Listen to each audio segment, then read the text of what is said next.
I'm Vivian Clark, and on the night the world honored my father as a medical legend, they sat me next to a potted plant. No name tag, no welcome, not a single glance from my own family. As he gave his speech listing the names of his proud children, I smiled and glanced down at my phone. On the screen, urgent call from WHO. We need you to lead a system that will save millions. I left the banquet in silence, walked to a rooftop, stepped onto a helicopter, bound for Geneva. If you think this is just another family drama, you're wrong. Hit subscribe now to witness more powerful, soul-shaking stories like this one. The ballroom pulsed with opulence. Golden chandeliers cast warm light over crystal glasses and silver cutlery flickering across sequined gowns and tailored tuxedos. Laughter ricocheted off marble columns, the kind of laughter that said we belong here, the kind that excluded those who didn't. Vivian Clark stood just inside the grand entrance of the Harrington Hotel's Crown Ballroom, heels still planted on the edge of the welcome mat. She wasn't late. She was never late, but the room already moved without her. Servers glided like practiced ballet dancers, topping off champagne flutes and slipping silver trays of foie gras between conversations about biotech mergers and Ivy League legacies. A young maitre d' in a sharp black suit approached with a subtle nod. "Ms. Clark," he said, eyes lowering respectfully, though he hesitated for a second, just long enough for her to catch it. "This way, please." Vivian followed him across the ballroom. She caught the side glances. Curious, some polite, others assessing, a few confused. She looked neither like a banker's daughter nor a trophy guest. Her dress was impeccable ink black velvet with structured shoulders and an asymmetrical neckline, but unlike the gowns around her, it didn't scream for attention. It simply said, "I'm here. I don't need you to notice me." They wove through clusters of familiar faces, old family friends, medical board directors, and the same colleagues who had patted her on the head when she was Edward's daughter who dabbled in tech. Near the front, under a grand floral arch of ivory orchids and eucalyptus, stood a stage. Behind it, a massive banner read, "Celebrating a legacy, Dr. Edward Clark's lifetime contribution to medicine," her father's name in serif gold lettering, regal and absolute. Vivian's steps faltered when the maitre d' stopped, not at any of the front tables arranged near the podium, but at a lonely seat pushed to the side patio doors, half shadowed by a towering ficus plant. A two-top table, only one place setting. No place card. "I believe this is your seat, ma'am." Her eyes flicked to the arrangement. It wasn't just that the seat was distant. It was deliberate. No siblings nearby, no cousins, no view of the podium, barely even inside the room. From here she could hear the party but not be part of it. "Are you certain?" she asked, voice level. The maitre d' flushed slightly. The list came from the family directly. "I was asked to ensure you were comfortable." Vivian smiled politely. "Of course." She sat down carefully, deliberately. Every move was a performance now. From this corner, she could see her family, at least in part. Lucas, the eldest, stood near the stage, laughing with a board member from Johns Hopkins, his arm curled around his wife, who wore pearls the size of thumbnails. Rachel, her sister, was animatedly explaining something to a group of donors. Her husband checked his Rolex mid-conversation. Vivian's seat was not just separate, it was invisible. She reached for her water glass. The stem was slick with condensation. Her hand didn't tremble, but her pulse tapped against her collarbone with a steady insistence. The music shifted, classical strings giving way to a gentle chime, a soft cue. Moments later, a host stepped up to the microphone. "Ladies and gentlemen, thank you for joining us tonight for this very special occasion. Please join me in welcoming to the stage this evening's honoree, the recipient of the National Medal for Excellence in Medical Innovation, Dr. Edward Clark." Applause erupted like a geyser. Vivian joined in lightly. Just two polite claps. Her father, tall and trim in his tailored tuxedo, took the stage with his usual charisma. He didn't wave, he didn't smile broadly. He stood like a judge in court, stoic, certain, revered. His voice when he began was as familiar as it was cold. "I've always believed that medicine is not just a profession, it's a calling. One that demands sacrifice, vision, and a relentless pursuit of progress." He spoke of his career, 42 years at Massachusetts General, the breakthroughs in cardiovascular therapy, the textbooks, the students, the advisory boards. He mentioned colleagues and mentors, then family. "And of course, none of this would have been possible without the support of those dearest to me. My brilliant wife, Eleanor, who has weathered every storm at my side. My son, Dr. Lucas Clark, whose dedication to neurology is already making waves in pediatric care. Rachel, whose policy work is shaping national healthcare legislation. And Thomas, the youngest, whose work with Médecins Sans Frontières shows a heart for humanity I could only hope to emulate." The applause rose again. Vivian's fingers tightened on her napkin. Not a slip, not a stutter, just complete omission. As if she had never existed. She turned her gaze down to the white linen tablecloth, took a breath, let it out slowly. Her father's voice droned on in the background, layered with polite laughter and clinking glasses. Her phone vibrated in her clutch. Once, then twice. She hesitated, then pulled it out, angling the screen away from the room. The name on the display was familiar but not expected. Who Geneva HQ? She blinked. The message was simple: urgent secure line request, proposal follow-up, global AI health integration, call within 30 minutes. Another message came in seconds later from her operations lead. They're ready to move forward, waiting on your confirmation. You'll be named executive director of the international build-out. We need your final voice. Vivian stared at the screen. The room roared again behind her. Her father had likely just made a joke about aging. She didn't bother to turn. She looked down at the napkin in her lap. It was embroidered in gold, celebrating a legacy. She folded it, set it beside the untouched silverware, and smiled quietly. Not out of satisfaction, not out of revenge, but because sometimes the universe calls at precisely the moment you realize you no longer need an invitation to sit at a table that never had room for you. She tapped the screen and opened the secure call. Dr. Clark, came the voice on the other end, warm and direct.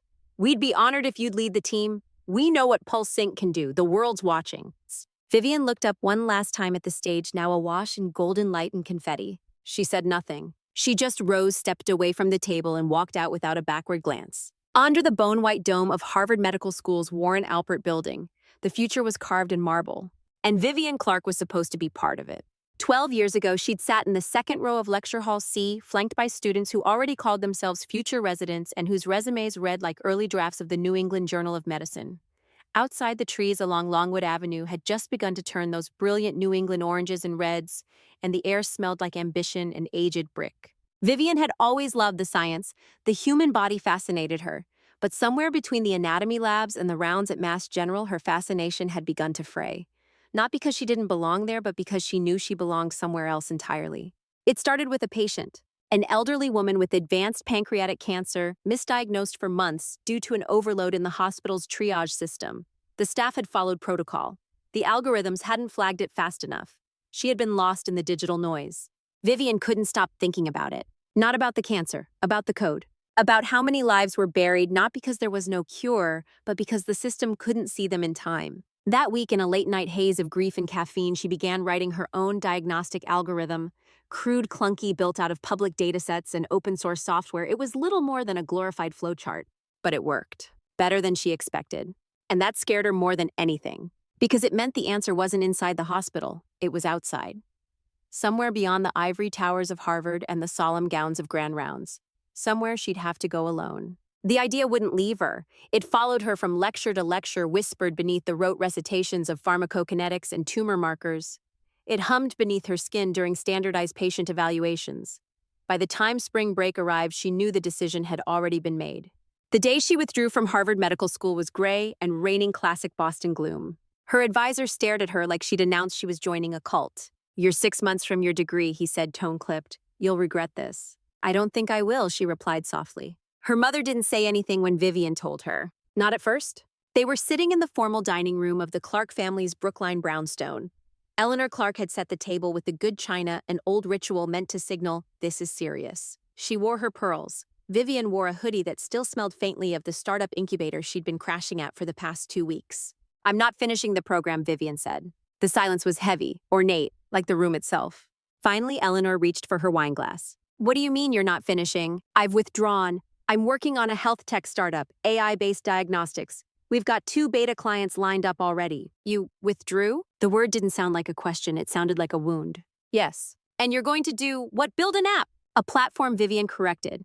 "An AI that assists with differential diagnosis, especially for under-resourced hospitals." "You left Harvard Medical for that," her mother said, voice cracking ever so slightly. "Do you have any idea what Lucas will say?" Vivian didn't flinch. "I do." That night, Lucas called. His voice was sharp, controlled. "You can't be serious." "I'm completely serious. You're walking away from everything we were raised to value. Everything Dad built. You know what this looks like, right?" Vivian paused, then answered with a calm she didn't feel. "It looks like I'm choosing a different road." "No, it looks like a disgrace." He hung up. She stared at the screen long after the call ended. The silence in her room stretched on. Her suitcase sat by the door, half-packed, like even her belongings weren't sure what side to take. The next morning, her father didn't call, he didn't email, he didn't text. What arrived instead was a check. Folded in a plain envelope, no note, no signature, just a check for $10,000. A bribe, a silence fee, a one-time payout for leaving the family name out of whatever mistake she was about to make. She didn't cash it. She didn't tear it up either. She mailed it back. No return address, no explanation, just the check. Folded once, silent and sharp like the anger lodged in her chest. By the end of the week, she moved into a cramped apartment above a closed-down laundromat in Cambridge. The carpet was threadbare. The radiator wheezed like it was dying. The neighbor across the hall played classical cello at 3 a.m. without apology. It was perfect. Her co-founder, Jules, whip-smart, irreverent, and caffeinated beyond legality, slept on a futon in the living room for 6 months. They coded through the nights, ate whatever they could afford, and pitched at every hackathon within a 50-mile radius. They called the platform Pulse Sync, a nod to clarity rhythm, and the idea that no patient should slip through the cracks of delayed diagnosis ever again. The early days were brutal. Investors didn't take her seriously. "You're the dropout," one asked during a pitch. She smiled. "No, I'm the founder." They didn't invest, but she kept going. They built version after version, failing faster each time, adjusting models based on anonymized data, learning from every false positive, every misclassification. She missed birthdays, weddings, a cousin's funeral. Her family didn't notice or pretended not to. Once 6 months in, her mother left a voicemail. "You still have a seat at the table, Vivian, if you come to your senses." Vivian never returned the call. That seat had never really been hers anyway. It had always belonged to the idea of her, the version that made sense within their world.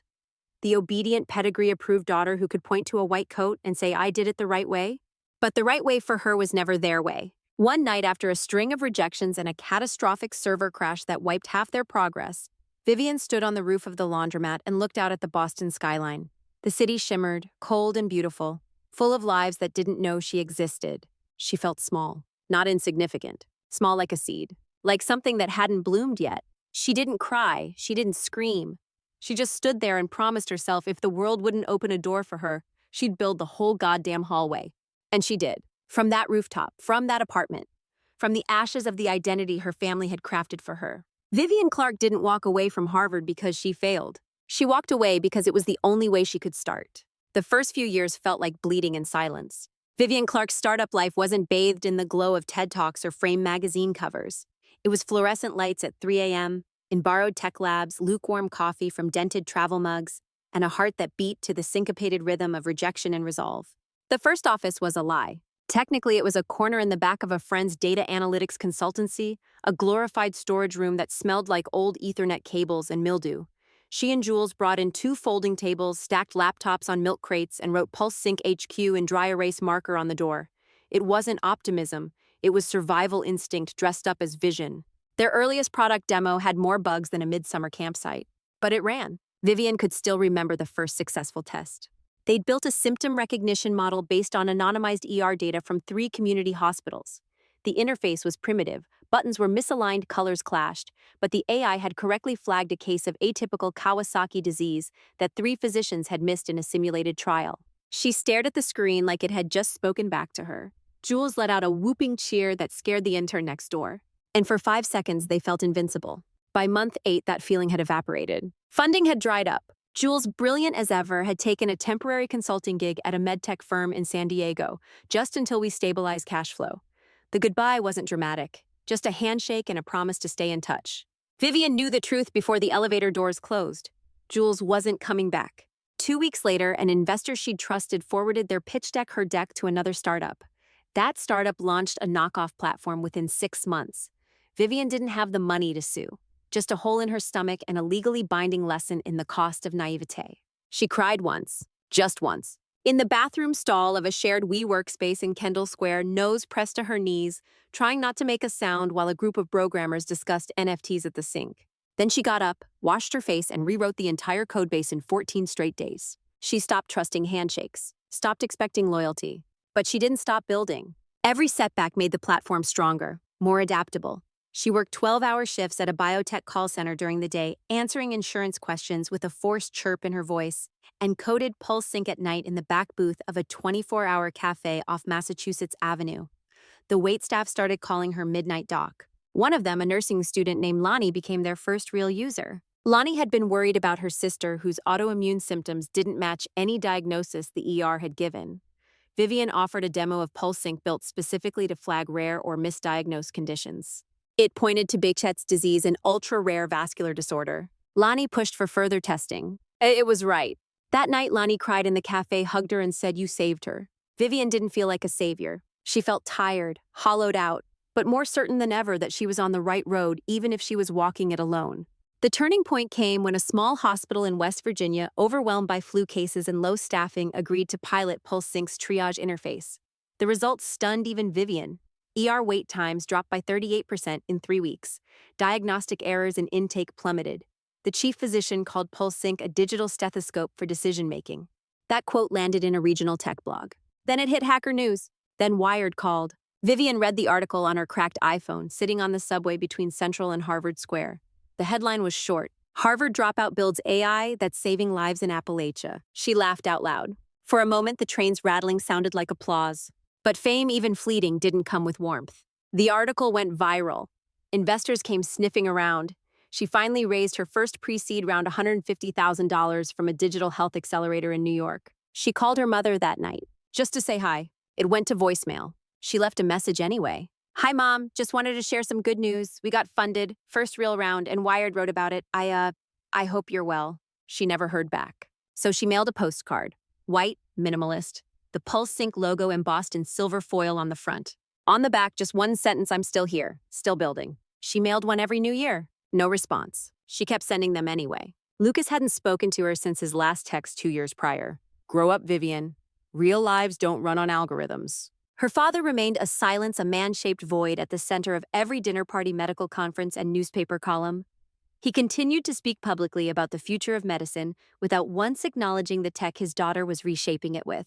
At a keynote in Geneva, he praised a startup in Berlin doing nearly identical work to PulseSync, called them visionaries. Vivian watched the clip, said nothing, just kept coding. By year 4, PulseSync had expanded to 15 hospitals across 4 states.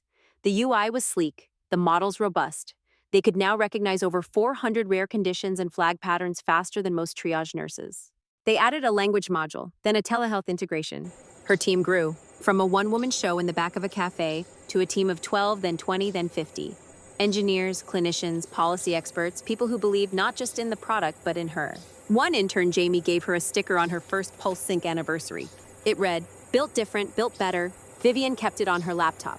One cold January, a high school friend sent a message, "I saw your face on a panel at XSS Dial. You're kind of a big deal now, huh?" She smiled, replied, "Still building, still sending postcards, still receiving nothing in return, still waking up every day in a small but now profitable office in Manhattan, pouring herself into code that would help doctors make faster, better decisions and maybe keep another patient from vanishing into data limbo." Some nights she wondered what it would have felt like to have someone from her family call, not out of pride, not out of guilt, just out of curiosity. "Hey, what are you building?" But that call never came. So she built anyway. Because PulseSync wasn't born from validation. It was born from absence. And in that absence, Vivian Clark didn't just build a company. She built herself. The email came on a Tuesday. It arrived without fanfare, no blinking alert, no subject line in all caps, no red flag. Just a quiet proposal inquiry, confidential, nestled between a Slack update and an automated billing notice. Vivian nearly deleted it. But something, maybe instinct, maybe fate, made her pause. She clicked. The sender was from the World Health Organization, the real one. Not a third-party NGO or a backdoor initiative, but a direct message from Geneva, from the Deputy Director of Emergency Response Systems. It began with a compliment. "We've been following PulseSync's performance in regional deployments with great interest." Then a statement of intent. "We're initiating a global review of diagnostic AI platforms for integration into WHO's next-generation emergency health response network." Then the offer. "We would like to discuss a strategic partnership with PulseSync with a view to full-scale integration." Vivian stared at the screen. Once, twice, then a third time. She read the email until the words blurred and she had to sit back, her breath caught somewhere between a gasp and a laugh. This wasn't a feature in Wired. This wasn't a pilot program in a rural hospital. This was the world, calling. And they were calling her. She didn't answer right away. Instead, she stood and walked to the window of her office overlooking Midtown Manhattan. It was snowing, fat flakes spiraling past the 24th floor like a private storm. The city below looked small from here, noisy, fragile. Vivian pressed her hand to the glass. "Don't react yet," she whispered to herself. The temptation to scream, to call her team into the war room, to blast it across Slack with champagne emojis, it all buzzed in her blood. But she knew better. This wasn't a promise. Not yet. It was an opening. And she couldn't afford to chase dreams with her hands open. She forwarded the email only to Sarah, her general counsel, and Thomas, her strategy director. She wrote 2 lines beneath the forwarded message. Do not discuss, preliminary but huge, let's prep. She hit send. Then she closed her laptop and sat very still. For 6 hours. She didn't return messages, didn't check updates, didn't code. She just sat there thinking about everything it had taken to reach this moment, and everyone who never thought she would. Later that evening, just as she was about to leave the office, her phone rang. The name on the screen made her pause. Mom? She hadn't seen it light up in over a year. Vivian hesitated, thumb hovering over decline. Then she slid it to accept and lifted the phone to her ear. Vivian, her mother said, her voice as careful as ever. I hope I'm not catching you at a bad time. Vivian didn't respond right away. It's fine, she said finally. There was a pause, a rustle of papers. Her mother still answered phones like she was calling from a library. I'm calling because, we're organizing something for your father. Of course. It's a gala, her mother continued, in honor of his receiving the National Medal for Medical Excellence. Vivian leaned back in her chair. I see. There'll be a formal dinner, press, colleagues from the National Institute, the Dean of Harvard Medical, even someone from the White House RSVP'd. We're trying to make it, she trailed off, special. Vivian waited. I'd like you to come. The silence between them filled the line like fog. Vivian imagined her mother standing at the kitchen counter, probably twisting her bracelet the way she always did when trying to sound calm. You'd like me to come, Vivian said slowly, to a celebration for Dad. Yes. Where I'll be seated at the same table as Lucas. Another pause. Lucas will be giving the keynote, but he doesn't. He's not. Look, this isn't about him. It's about your father. It would mean a lot to have the whole family there. Vivian inhaled. You mean it would look better? Vivian, her mother said gently. Please. She didn't ask questions. Not about Pulse Sync, not about the company Vivian had built from the ground up. Not even about whether she was seeing anyone. Just the invitation. Polite, tidy, like she'd been handed a napkin to fold her feelings into. Where is it? Vivian asked finally. The Harrington Hotel, Midtown, Saturday night, black tie. Vivian stared out the window again. The snow had stopped. The streetlights below glowed amber against the slick asphalt. She could say no. She had said no before. But some small raw thing in her chest wasn't ready to. Some sliver of the girl who used to eat toast on the front steps with her mother every Sunday morning, who once cried when her father missed a science fair, but forgave him by Monday. Some part of her still wanted to be seen. Just once, as herself. Not the disappointment, not the dropout. Just Vivian. All right, she said. Her mother exhaled. Wonderful. I'll send you the details. Vivian hung up without saying goodbye. She sat in the dark for a long time, fingers laced together, elbows on the edge of her desk. The email from WHU still hovered in her inbox, a tab blinking at the bottom of the screen. She clicked it open one more time. And then without ceremony, she started a draft reply. Not to accept. Not yet. Just to ask, what's your timeline for next steps? She wrote it, read it, deleted it, rewrote it again. This wasn't just a partnership. It was a test. Not just of Pulse Sync, but of Vivian. Could she walk into that ballroom Saturday night, see her father shaking hands with presidents and university deans, and sit quietly at whatever table they gave her? Could she do it while holding the weight of the biggest decision of her career in her back pocket? She didn't know, but she was willing to find out. Because some victories didn't come from being recognized. Some came from walking into a room that had always made you feel small while holding something so powerful the whole world would soon have to look up. The dress was navy deep, commanding, and tailored to precision. Not black like mourning, not red like provocation, but navy. Strong, reserved, and deliberate. A color that demanded neither approval nor apology. Vivian stood in front of the mirror of her Tribeca apartment, adjusting the collar one last time. The fabric hugged her frame like it had memorized her intent. It wasn't about beauty. It was about posture, presence, armor. On the table behind her sat a slim, rectangular box wrapped in bone-white paper and tied with a silk ribbon the color of old parchment. Inside it, resting on a bed of acid-free cloth, was a handwritten manuscript from the 17th century, a fragment of medical theory by Paracelsus himself. Not a replica, the real thing. It had taken her 3 years of searching, one reluctant German archivist and a private collector in Florence, to track it down. Her father had once cited that exact passage. Vivian remembered it vividly, a Sunday lecture over scrambled eggs when she was 12. She had asked what it meant. He'd replied, it means medicine at its core is pattern recognition. The body speaks before it screams. Vivian had never forgotten. She packed the gift carefully, then she paused. She considered writing a note, but there was nothing to say that wouldn't diminish the silence already between them. At 6:42 p.m., she stepped into the elevator, clutching the box like it contained something far more fragile than ink and paper. The Harrington Hotel stood tall and smug beneath the lights of Midtown. Its revolving doors gleamed. The red carpet shimmered like polished blood. Inside, a string quartet played something refined and forgettable. Guests sipped champagne with the unconscious ease of people born into events like these. Vivian's heels clicked against the marble as she stepped inside. Immediately, she felt it the tilt of the room, the way eyes slid over her and then looked away. Not because she didn't belong, but because she wasn't expected. The kind of absence that turns into myth. And then came the voice. "Wow," Rachel said, appearing from behind a column like a shadow laced in silk. "You really are committed to this whole outsider aesthetic, huh?" Vivian turned. Her sister looked exquisite in the obvious way. Hair like a magazine-covered dress cut to showcase status, not personality. Her earrings sparkled like answers to unasked questions. Vivian smiled. "Nice to see you too, Rachel." Rachel's gaze dropped to the box in her hand. "Still giving gifts no one understands." "It's a family tradition," Vivian said evenly, "giving what no one asked for." Rachel snorted and walked off. No hug, no welcome, not even a gesture toward the main ballroom. Vivian exhaled through her nose, steadied herself, and moved toward the registration table. The concierge didn't recognize her name. It took 2 attempts and a quiet call to the head usher before someone led her to the side lobby where coats and catering supplies shared space behind a folding divider.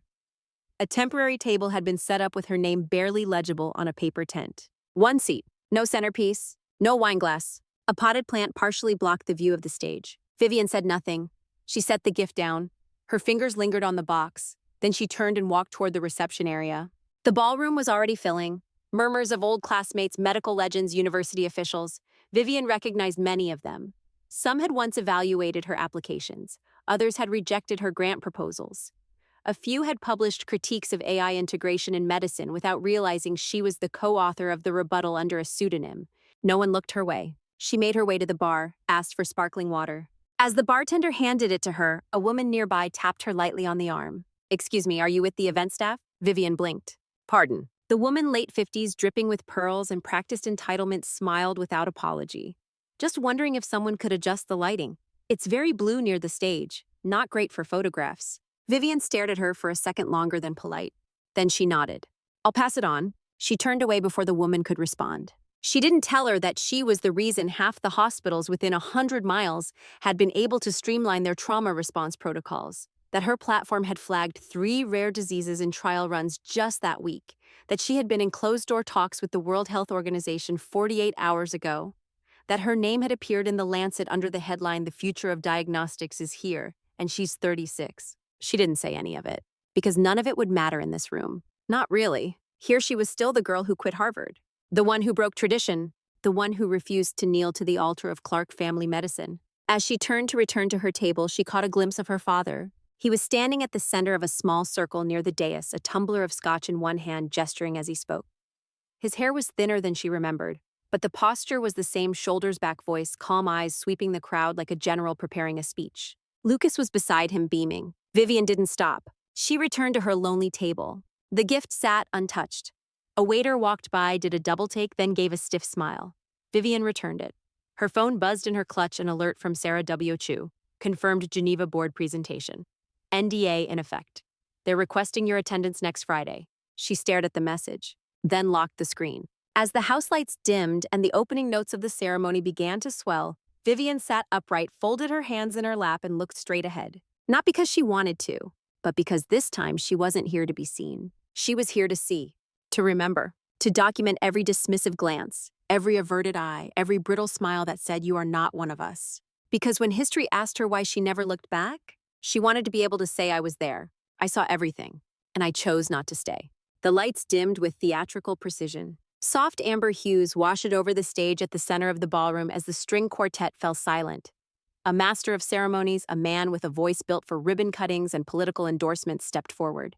He adjusted his lapel mic and cleared his throat. "Ladies and gentlemen," he said with a practiced smile, "thank you for joining us this evening as we celebrate a towering figure in modern medicine, a man whose career has not only advanced the field of cardiology, but shaped the ethical spine of what it means to practice care with intellect, discipline, and purpose. Please welcome to the stage recipient of the National Medal for Medical Excellence, Dr. Edward Clark." Applause broke like a wave across the ballroom, the kind of applause that was half reverence, half theater. The room rose to its feet. Vivian remained seated. She clapped twice, softly. Her father stepped into the light. The years had deepened the lines on his face, but his presence hadn't dimmed. He moved like someone who had never once questioned whether he belonged. His tuxedo fit like history.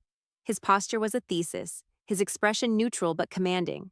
Behind him, a projection screen showed his timeline: Harvard med valedictorian, chief of cardiology at Mount Sinai, board appointments, books published, awards stacked like monuments.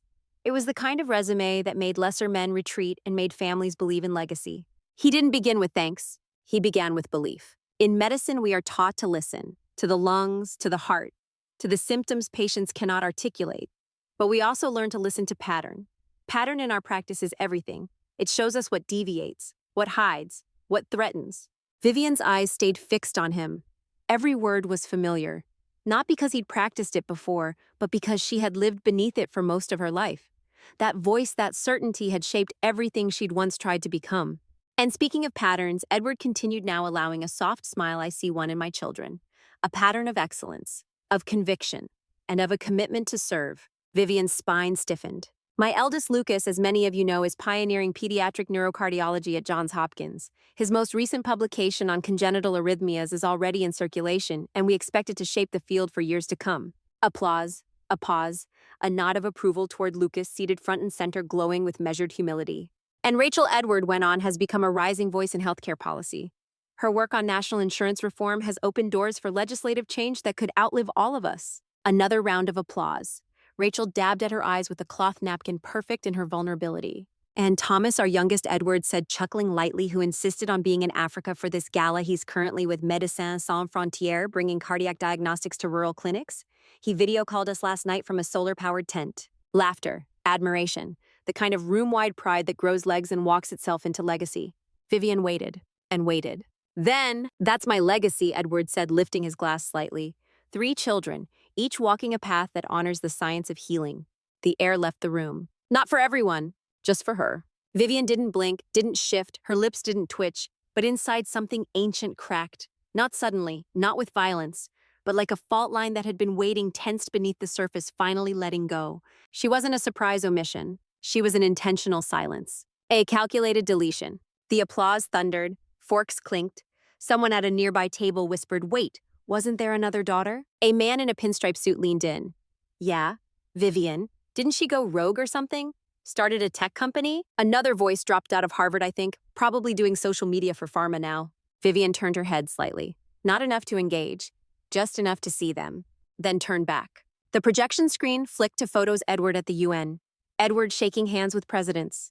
Edward in scrubs beside newborns. Edward receiving awards from boards with acronyms longer than policy papers. Vivian's hand moved under the table. She tapped her wrist. The screen of her Pulse Sync smartband came to life. Emergency alert, Malawi Clinic server. Offline, AI response suspended, urgent review needed, ETA to failure threshold 2 hours, 17 minutes. Another line appeared. Requesting override authority, Dr. V. Clark. She stared at it. A simple blinking prompt waiting for her response. Somewhere halfway across the globe, a remote clinic was counting on her code to process intake symptoms, to flag early signs of septic shock, to help local nurses make a decision before a child's condition turned fatal. And here she was, in a ballroom, being erased. Vivian tapped the screen, opened the override interface, reviewed the flagged code segment. She was halfway through debugging when a man tapped her shoulder. "Excuse me," he whispered, clearly confused. "Are you supposed to be back here? I think the servers are in the tech tent outside." She looked up, met his eyes. "I built the server," she said flatly. "You're sitting in my chair." He flushed, backed away. Vivian returned to her work. She ran the patch, pinged the on-site medical assistant with instructions, authorized a secondary AI sequence. When the screen blinked green, she finally breathed. She looked back at the stage. Her father was raising a toast. To the next generation of medicine, he declared, to the ones who carry this legacy forward. People lifted their glasses. Vivian reached for her water. The condensation slid down her fingers like a whisper. No one toasted to her. No one asked about Pulse Sync. No one knew that 5 minutes ago she may have kept a child alive on the other side of the world while her father pontificated about legacies. And she didn't correct them, because real legacies don't require microphones. They just keep working even when no one is looking, even when your name isn't called. Under the crystal chandeliers of the Harrington Hotel ballroom, the applause finally began to fade. The clinking of silverware returned, champagne glasses rose again, and the orchestra gently picked up a Strauss waltz that sounded both triumphant and indifferent. Vivian sat still, her posture perfectly straight, her expression unreadable. Her Pulse Sync band vibrated again. This time it wasn't another clinic alert. It was a number international. She recognized the country code instantly: +41. Switzerland, Geneva. Her fingers moved before thought could catch up. She excused herself from her silent table, walked with even strides toward the grand hallway beyond the ballroom, and pressed her finger to the band. The call connected. Dr. Clark, a man's voice, measured, British accent layered with formal urgency. This is David Menzies with WHO Geneva. I hope this is a good time, though. We realize you're currently at a family function. Vivian stepped behind one of the massive pillars lining the hall. The air was cooler here, quieter. No music, no legacy speeches. It's fine, she said. I'm listening. Thank you, I'll be direct. Vivian's breath slowed. We've completed our internal review of PulseSync's system. The executive committee was unanimous. Your platform isn't just the most advanced, it's the only one with proven application in field diagnostics under pressure. We want to move forward. She didn't speak. Not yet. David filled the silence. The Director General wants you to lead the new Global Health AI initiative. It's more than integration. We're talking about building the command structure, designing the international framework, setting precedent for AI medical protocol worldwide. Vivian turned to face the marble wall. Its surface was cold, solid, real. How soon, she asked. We're assembling the core task force now. Geneva wants you in the next strategic briefing, 48 hours from now. But first, there's a Security Council session tonight. Emergency agenda. They want you to present PulseSync's scalability model in 4 hours. Vivian blinked. Tonight? Yes, we apologize for the short notice, but it's non-negotiable. This is history, Dr. Clark. They want to hear it from you. She felt the sentence settle in her chest like a second heartbeat. This is history. Not hype, not projection. Realignment of global healthcare infrastructure. Not in a decade, not in theory. Tonight. David's voice lowered. Can we confirm your acceptance? The Director General would like to issue the internal bulletin within the next 30 minutes. Vivian exhaled slowly, then gave the only answer that felt honest. I want to say yes, but I need 30 minutes. Silence on the line. I understand, he said. We'll wait, barely. The call ended. Vivian stood there for a moment, staring at the empty hallway. It was quiet, save for the distant murmur of rich people celebrating themselves in the next room. She could still hear her father's voice echoing from the memory only 10 minutes old. 3 children, each walking a path that honors the science of healing. Except, of course, her. She slipped the PulseSync band off her wrist, held it in her palm like an artifact. It was sleek, light, made of reinforced ceramic and copper, designed to withstand field deployments, sweat heat conflict zones. Its screen blinked quietly, waiting for her. For a moment, Vivian wondered, what if I told him? Not Geneva, him. What if I walked back into that ballroom, right up to the table where Edward Clark held court, and told him that the World Health Organization, the literal guardians of global public health, just asked me to lead their next era? Would he finally see me? Would he finally say my name? Vivian turned and walked back toward the ballroom. The music had softened into a jazz trio now. Dessert was being served, tables had relaxed, the stage lights were off. Her father stood beside a cluster of donors near the floral arch glass in hand posture, still stiff with legacy. She crossed the floor with purpose. Rachel spotted her first. Her eyebrows lifted, curious, but still smirking. Lucas didn't even glance up. Vivian approached the group. Edward turned halfway. His eyes flicked to her face with the polite disinterest of a man expecting a guest to ask for a photo, then realizing it was someone familiar. She stood her ground. Dad, may I have a moment? He blinked, paused. Vivian. The word was flat, as if trying it out for the first time in a decade. Now's not really. It'll only take a second. She stepped aside, offering a space away from the circle. He hesitated, then followed. They moved 3 feet, just far enough for her to speak without being overheard. I wanted to tell you something, she began. It's important. Edward adjusted his cufflinks. If it's about the seating, I'm not responsible for that. You should speak to your mother. It's not about the seating. A flicker of surprise, mild annoyance. Vivian looked at him directly. I just got off a call with Geneva, WHO. They've completed their review. They want me to lead the new AI-based emergency medical command system. Edward didn't respond. She let the words land. They're convening tonight. They've asked me to present to the Health Council. He blinked again, slowly. She continued. It would mean redesigning diagnostic infrastructure for over 40 countries. It's the largest integration of AI into frontline healthcare in global history. Still nothing. She leaned in, not with aggression, but with gravity. Dad, that's why I left Harvard. That's why I built PulseSync. This is what I've been working toward, and it's happening. Now. Edward took a long sip of his drink. Then he met her eyes and shrugged. If you truly wanted to help people, he said you wouldn't have dropped out. The sentence landed like cold steel. He said it quietly. Not with anger, not even with judgment, just with finality. As if her decision to leave Harvard had forever rendered her achievements illegitimate. As if there was a single path to mattering and she had stepped off it. Vivian didn't flinch, but something inside her went still. Not broken, just done. She nodded. Thank you for your time. He turned away before she had finished the sentence. Back to his circle. Back to the world where her name had never been written into the script. Vivian stepped away, pulse steady. She passed Rachel, who looked up from her glass of dessert wine. What was that about, she asked. Vivian didn't stop. But she did answer. History. And then she was gone. Back into the hallway. Back to the future waiting on the other end of her next phone call. Under the gold-leafed ceiling of the Harrington Ballroom, silence was not an accident. It was oxygen withheld. Vivian Clark stood alone 30 feet from the stage, framed by the flickering candlelight of 200 tables and 1,000 expectant eyes. She hadn't planned to speak, hadn't even planned to stay this long. But some lines once crossed demand to be seen. Moments earlier, her father had dismissed her with a sentence meant to bury her permanently. If you truly wanted to help people, you wouldn't have dropped out. And he had turned his back, walked away. But the silence inside Vivian didn't settle. It built. Not with rage, but with the weight of every moment she'd swallowed for the sake of harmony, for the sake of family, for the sake of not making a scene. Now the ballroom's attention had already begun to scatter again, champagne being poured, new conversations taking root. And then she spoke. Clear, unapologetic, not loud but surgically precise. I left Harvard, that's true. The words dropped into the ballroom like a foreign object. Heads turned. Conversation froze. The string trio paused mid-measure. Her father stopped walking. Vivian took a step forward. She was standing just beside table 1, where the Clark family sat half frozen, half aghast. Rachel's hand hovered near her wine glass. Lucas looked as if someone had slapped him with a medical ethics violation. Vivian's voice was steady, deliberate. No tremor, no performance. I left Harvard because I saw something no one else wanted to see. I saw a patient die because the system couldn't move fast enough, because it relied on paperwork, protocols, and egos. Not pattern recognition, not speed, not technology. She looked directly at her father. I left because I realized I could save more lives writing code in a basement than following rounds with a clipboard. A few gasps, a stifled chuckle in the back. Someone, probably a board member, set down their glass with a little too much force. She took another step. And now tonight, while I sat at the patio table you assigned me to while you named your legacy and forgot my existence, the World Health Organization called me. They've asked me to lead their global AI emergency medical initiative. Silence. Vivian let it hang, then said it plainly.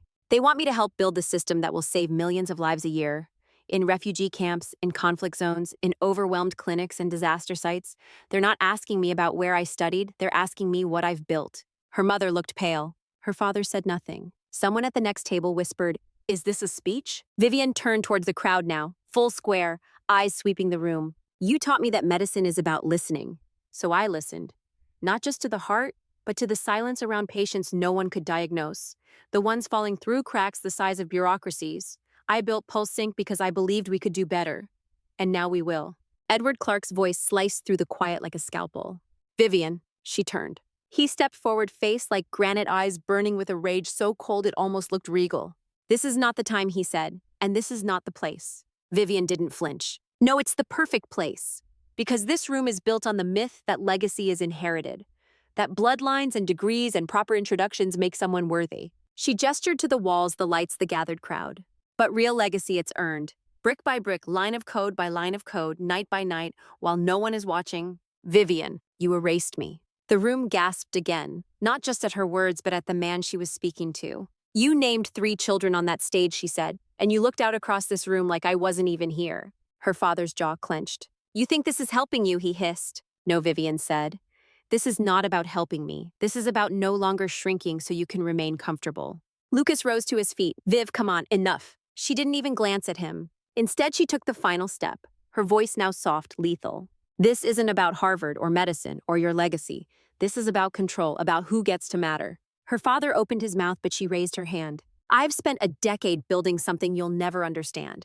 And tonight, I'm not here to earn a seat at your table. She reached into her clutch, pulled out her phone, and typed something with the practiced swiftness of someone used to launching systems in high-pressure environments. Then she looked back up at her father. I'm building my own. And then she turned. She walked away.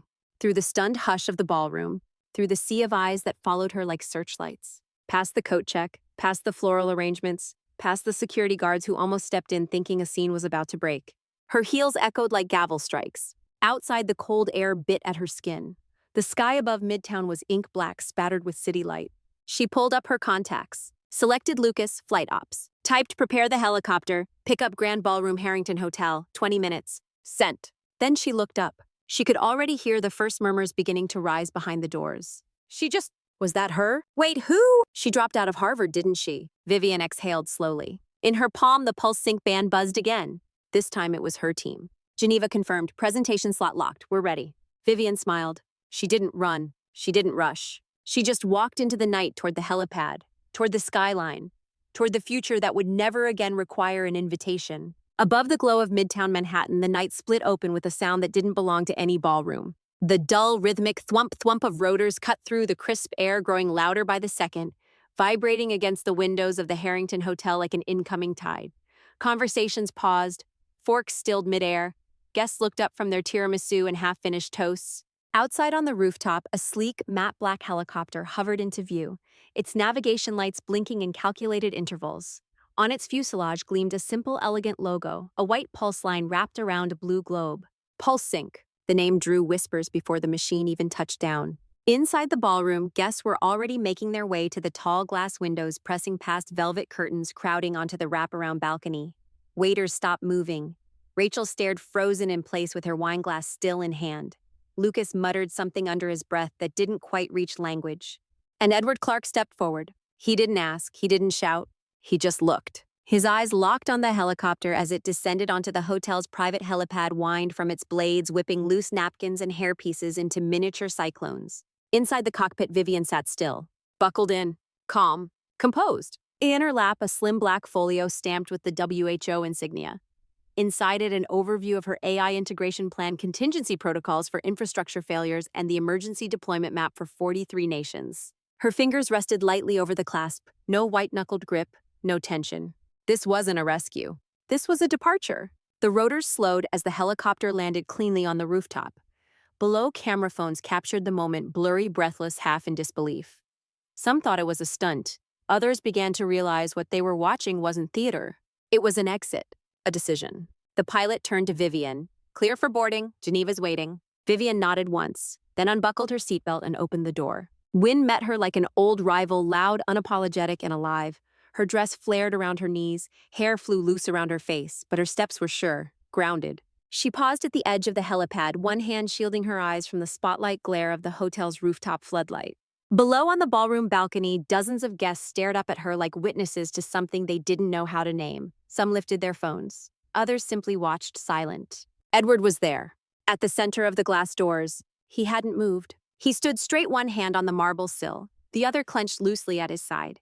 His face was unreadable, caught somewhere between awe and resentment, pride and confusion. The wind caught his lapel, but he didn't adjust it.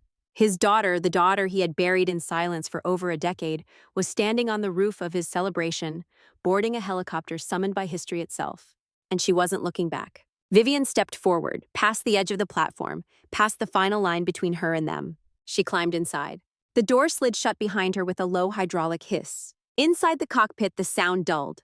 The outside became a soft blur of noise and glass and flickering lights. The pilot leaned forward, ETA to Geneva sync call 43 minutes. Vivian nodded, then turned her head slightly, just enough to catch one final glimpse of the ballroom through the curved window. She saw the faces pressed to the glass, saw the ripple of chaos in a room built for control, and she saw him. Still watching, not stepping forward, not stepping away, just watching. Her hand moved instinctively, not to wave, but to reach for the tablet on the seat beside her. She pulled up the briefing slides, began scrolling. Every bullet point was a line of proof. Not for them. For herself? She had done what they said was impossible. She had taken the path they feared and turned it into a highway. She had chosen silence when others demanded noise. She had built in the shadows of their disapproval brick by uncelebrated brick. And now the sky was hers. As the helicopter lifted into the air, the city opened beneath her. Not like a prize, like a promise. Vivian leaned back into the seat as the rotors surged. Her heartbeat matched the rhythm. Her pulse no longer tethered to anyone's name, anyone's table, anyone's approval. Inside the ballroom, someone asked Edward if that was his daughter. He didn't answer. Not because he didn't know, but because he finally did. Under the cobalt sky of Geneva, the air held the crisp stillness of midnight, turning into something consequential. The helicopter touched down at the private landing pad atop the World Health Organization headquarters just before 500 a.m. local time. From above, the city was quiet. Just the shimmer of Lake Geneva and the faint hum of something changing. Vivian stepped off the chopper with the same calm resolve she had walked into her father's ballroom with, only now the weight had shifted. The judgment left behind in New York was no longer a tether. It was a shadow that had learned it couldn't follow her across continents. A security team met her at the helipad, no pageantry, no hesitation. Inside, fluorescent lights replaced candle chandeliers. A cold glass-walled corridor led her into the operations command center where the global emergency panel had already begun assembling. There were 12 of them: epidemiologists, data engineers, crisis response directors from 5 continents, each of them with eyes rimmed in fatigue, shoulders rolled from urgency. But when Vivian entered, they looked up not with recognition, but with expectation. She didn't need an introduction. She handed her folio to the coordinator and walked straight to the central screen. "This is the PulseNet core," she said, "built over 6 years from field data, hospital reports, and over 3 million anomaly cases. What you're about to see isn't a prototype. It's operational and it learns in real time." She clicked. The lights dimmed. The map of the world came alive in threads of red and amber zones of outbreak, lagging response, vulnerable corridors. Her voice cut through the room like light through fog. Outbreak latency isn't just a technical issue. It's a human cost problem.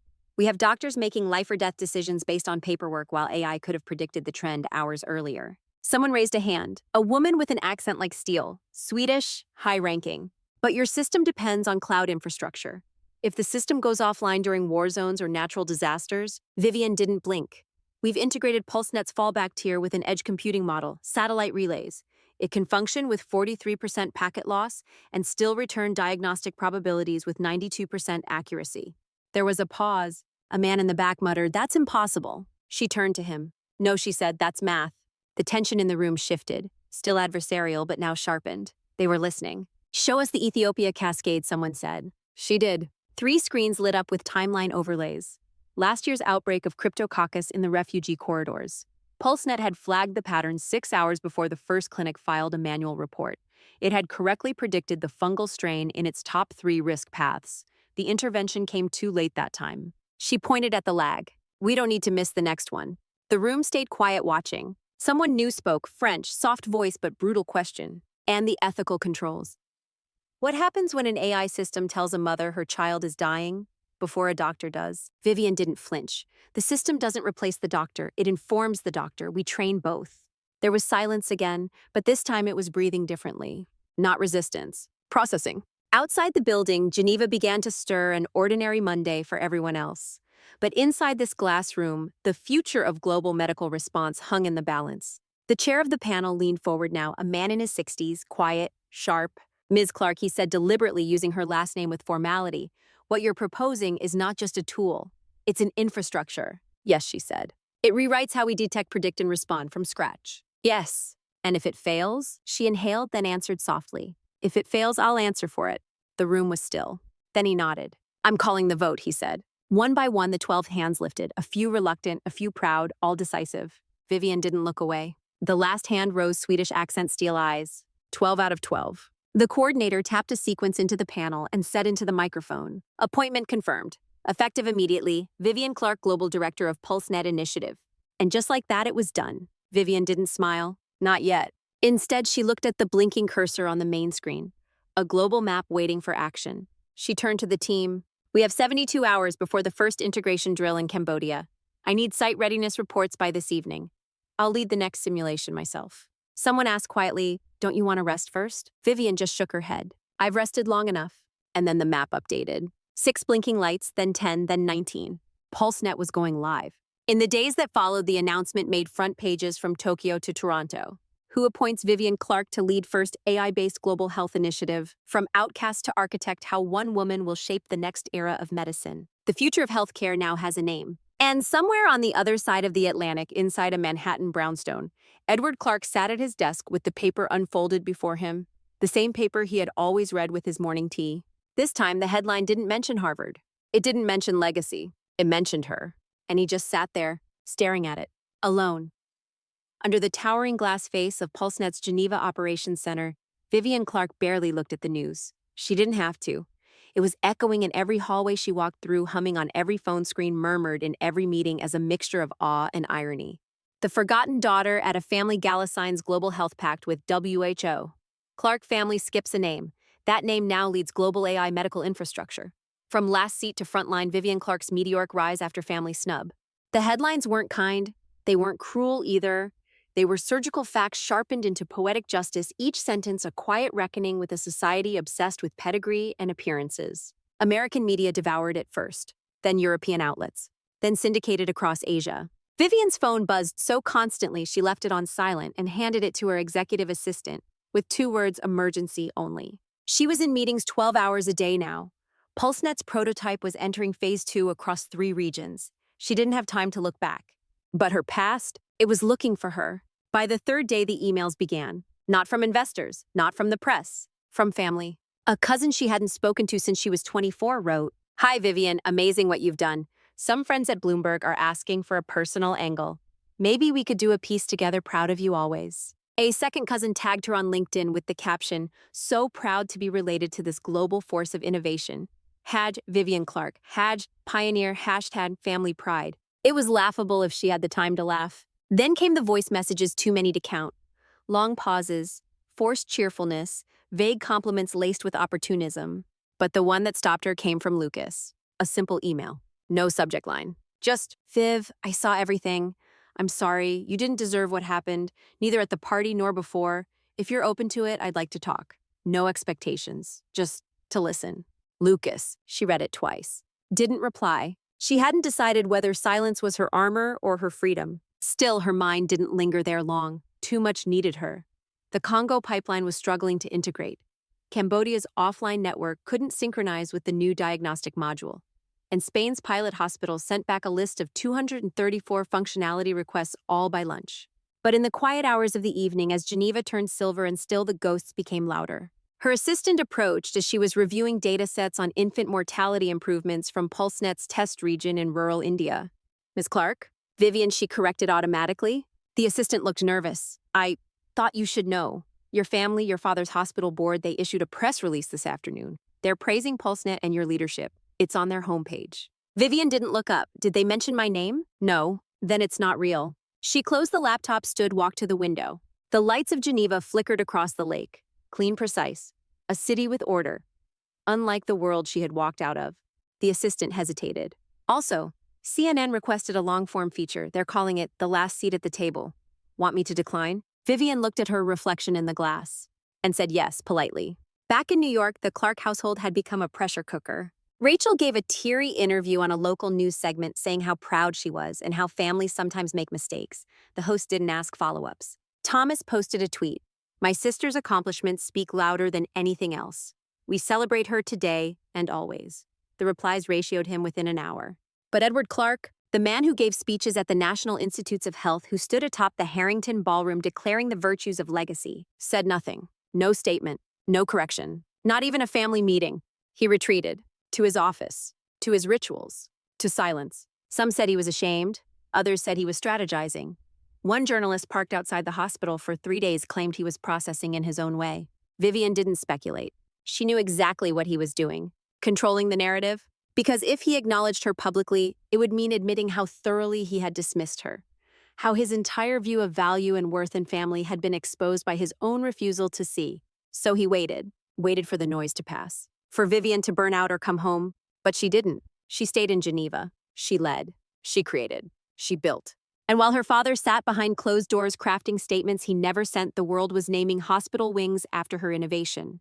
UNICEF asked her to co-chair a panel on maternal health AI integration. The Gates Foundation pledged $40 million in grant support for PulseNet's rural infrastructure deployment. And still she heard nothing from him. But she no longer needed it. Because for the first time, the world didn't need Edward Clark's approval to believe in her. And neither did she. Under a soft, forgiving autumn sky, Geneva's Parc Lagrange held a kind of quiet that cities rarely offered, a haven of trees shedding gold and benches that bore witness to truths unspoken for decades. Vivian sat alone at the weathered iron table beneath the chestnut tree, her scarf tucked carefully, hair pinned back, not to impress, but to armor. She checked her phone once, then laid it face down beside the half-empty espresso. She didn't need notifications today. She was waiting for someone whose silence had once defined the walls of her childhood. At exactly 1:03 p.m., her mother arrived. Eleanor Clark walked with the kind of composed grace she'd always had: pearl earrings, gray cashmere coat, the kind of handbag that whispered old money and boarding school restraint. But this time, something else followed behind her, a kind of vulnerability Vivian had never seen on her mother's face in public. She approached slowly. Vivian stood just long enough to acknowledge her, then gestured to the open chair. "Thank you for coming," Eleanor said, voice already fragile at the edges. Vivian offered a slight nod, the same one she'd perfected in Geneva's boardrooms, calm, firm, unreadable. They ordered lunch, 2 salads, neither of which were touched for the first 20 minutes. The conversation didn't begin with pleasantries. It began with silence. A long, uncomfortable pause filled only with the sound of leaves rustling and a distant cello played by a street performer near the fountain. Finally, Eleanor spoke. "I told your father you might not agree to come." Vivian didn't look at her. She traced the edge of her spoon against the porcelain plate. "I didn't come to see him," she said evenly. "You said you wanted to talk." Her mother inhaled, then folded her hands together. "I do," she said, "but I need to say it before I lose the nerve." Vivian waited. Eleanor took another breath, her eyes filling faster than her mouth could move. "When you left Harvard," she began, "I knew you weren't doing it out of rebellion. I knew you saw something the rest of us didn't, but I didn't stand up for you. I didn't fight for you." Vivian's jaw stayed still. "I let your father's version of pride dictate our home. I let him rewrite what love looked like." She looked down, tears running freely now. "I told myself I was protecting the family, but I was protecting myself. I was afraid of him, of being the one to break the illusion." A beat of silence stretched between them like a lifetime. "Then I watched you walk out with nothing but a backpack, and I let it happen." Vivian's hands were clasped together on the table, pale, still, composed. "I kept your room the same for 3 years," Eleanor whispered. "Then one day I folded your bed sheets and couldn't remember the last time I'd heard your voice." She looked up now. "I missed birthdays, milestones. I watched your face on television and didn't call because I thought I had no right." Vivian finally turned her gaze toward her. There was no fury, no grief, just a tired human ache. "You didn't need to protect me from Dad," she said, voice steady. "You just needed to stand with me." "I know," Eleanor whispered. "You didn't." "I know," her mother repeated. "Then, but I see it now, I do." A bird landed between their table and the flower bed. Neither moved. Then Eleanor reached into her purse and pulled out an envelope. "I brought this," she said, placing it gently on the table. "It's not a letter. It's just a page I tore out from my journal last week." Vivian didn't touch it. Eleanor didn't insist. "I wrote down everything I was too ashamed to say out loud, in case you ever want to read it. When you're ready." Vivian finally exhaled. It wasn't forgiveness, not yet. But it was the breath between pain and possibility. Her voice softened. "You don't owe me perfect, Mom," she said. "You don't even owe me repair." Eleanor blinked. "You just have to see me. That's all I ever needed." Her mother nodded slowly, tears slipping again. "I do see you," she whispered. Vivian gave a small smile, one born not of triumph but of shared truth. They didn't hug. They didn't cry together. They sat, two women bridged by time and regret, sharing a salad neither of them could finish. By the end of the hour, Eleanor stood. Before walking away, she looked back. "Your father, he wants to see you. He won't say it, but I know." Vivian didn't answer. Just watched her mother walk down the cobbled path, smaller, now human, in a way she had never been inside the Clark household. She turned back to the table, looked at the envelope, then left it there under a chestnut leaf fluttering gently in the breeze. Some things she thought are meant to be said, and some simply left to rest. Under the glass facade of Pulse Sync's Geneva headquarters, the midday sun cast clean, sharp shadows across the reception floor, a place of steel glass and relentless progress. The rotating globe in the center, encoded with red neural threads of global AI health networks, spun gently above the welcome desk. And just beyond it, standing awkwardly, in a tailored charcoal gray suit that felt out of place here, was Edward Clark. For a man who once defined himself by his posture in academic auditoriums and medical boardrooms, he looked unsure. His fingers tightened on the strap of his leather briefcase, not with purpose, but with the hesitation of someone entering unfamiliar ground. A receptionist smiled politely. "Professor Clark, Ms. Clark is expecting you." He nodded. Not with confidence, but with the practiced grace of a man used to commanding space, yet now acutely aware it didn't belong to him. She waited on the top floor, not in a corner office. Vivian had made a point of designing her workplace like her architecture of Pulse Sync itself, transparent, open, collaborative. Her desk was part of a larger circle of team leads and engineers with no doors. Just one long strip of curved glass that overlooked the old city and the lake beyond. When he arrived, she was standing near the conference display reviewing live diagnostics from a pediatric unit in Uganda. Data flickered across the screen. The AI had caught a rare clotting disorder in a 4-year-old girl whose symptoms would have otherwise been misdiagnosed as malaria. She didn't turn around right away. "Then hi, Dad." He paused. "Hi, Vivian." "No hug, no handshake?" She gestured toward the nearby bench beside the massive projection wall. He walked over and sat. Her eyes studied him quietly. For the first time, she saw something different, not the towering figure who once called her career path a detour from real medicine, but a man showing the hairline fractures of age and regret. "This is where you work?" he asked, voice low. She gave a small nod. He looked around the glass cathedral of innovation screens, humming data streams, alive analysts from half a dozen nations clustered around health maps that updated in real time. It wasn't just a company, it was a living organism of purpose. She watched his eyes as they scanned the room. They lingered on the holographic map of PulseNet deployment red zones, cooling into blue diagnostic gaps, shrinking across continents. Then he asked something she never thought he would. "Do you remember the day you left Harvard?" Her breath caught just for a second. "Yes," she said. "I didn't understand it," he said slowly. "I thought you were throwing everything away. Legacy, training, your future?" She said nothing. His eyes stayed on the holographic grid. "I thought if I ignored you long enough, you'd change course. Come back." Vivian stepped closer, her voice calm but clear. "I didn't leave medicine, Dad. I just didn't want to inherit it the way you thought I should." He looked at her now. For real. And for the first time in years, she saw doubt in those eyes. Not about her, about himself. "You built this," he said finally, "all of this stuff from scratch." "It wasn't just me," she said softly. "I had a team and a vision." He stood now slowly, as if rising meant acknowledging something larger than apology. "I used to say that medicine was about proximity," he said, "touching the patient, listening to the lungs, looking them in the eyes." He pointed at the map behind her, twinkling with health alerts across 37 countries. "But this is proximity too. It's just global, invisible, but no less human." Vivian looked at him. "No walls, no vengeance, just clarity." "I never needed you to say sorry," she said. "I just needed you to see me." He inhaled the weight of years pressed into that single breath. "I do," he said. There was silence. But for once it wasn't empty. He turned to the main display. The child in Uganda was responding to treatment now. The AI assistant had triggered the logistics system for immediate plasma transport. He whispered, "My students need to see this." She smiled faintly. "So invite them. We do weekly demos. No VIPs, just people who care." He turned back to her, studied her face like it was a textbook he'd skimmed too quickly. "I missed a lot, didn't I?" Vivian didn't answer. He already knew. But she took a step forward, closed the space, not with an embrace, but with presence. They stood side by side now, two doctors, one from the past, one from the future. And in that fragile, necessary silence, something ancient broke, and something new was born. Not perfection, but recognition. Under a vaulted ceiling carved with the flags of 193 nations, the Global Health Summit in Geneva had never seen a silence like this.